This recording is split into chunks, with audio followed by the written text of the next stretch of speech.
بسم اللہ الرحمن الرحیم۔ کیا سفر کا مہینہ منحوس ہے؟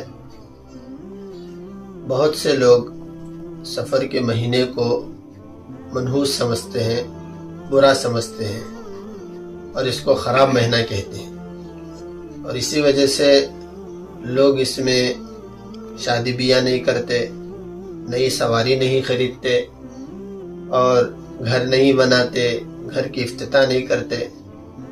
کیا واقعتاً اس میں کوئی حقیقت ہے؟ چلیے حدیث رسول کی روشنی میں جانتی ہیں۔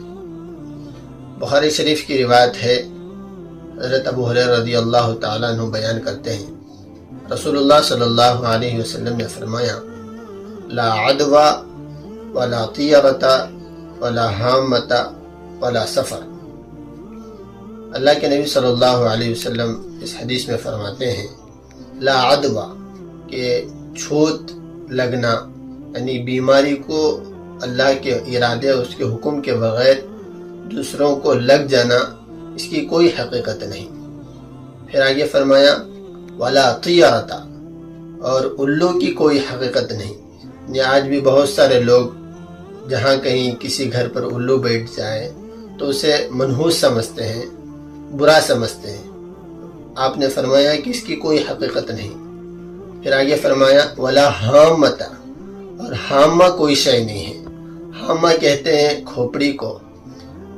عرب زمانے جاہلیت میں یہ سب تصور کرتے تھے کہ اگر کسی کا قتل کر دے تو جب تک مقتول کے ورثاء، یعنی مقتول کے رشتہ دار قاتل سے بدلہ نہیں لے لیتے، اس وقت تک مقتول کی روح جو ہے وہ پکارتی رہتی ہے، پریشان رہتی ہے۔ آپ نے فرمایا کہ ولا حامۃ، کہ حامہ کوئی چیز نہیں۔ آخر میں آپ نے فرمایا ولا سفر، سفر کو منحوس سمجھنا، اس کی کوئی حقیقت نہیں۔ یعنی زمانے جاہلیت میں بھی لوگ اس مہینے کو برا سمجھتے تھے۔ آپ نے اس کی بھی نفی فرمائی کہ سفر کو منحوس سمجھنا، اس کی کوئی حقیقت نہیں۔ تو لہذا اس حدیث سے ہمیں معلوم ہوا کہ کوئی مہینہ منحوس نہیں ہوتا، ہم لوگوں نے اس کو بنا لیا ہے۔ تو لہذا یہ غلط عقیدہ لوگوں کے اندر رواج پکڑ گیا ہے، لوگ اس میں غلط عقیدہ بنا لیے ہیں۔ تو لہذا ہمیں اس غلط عقیدے سے بچنا چاہیے۔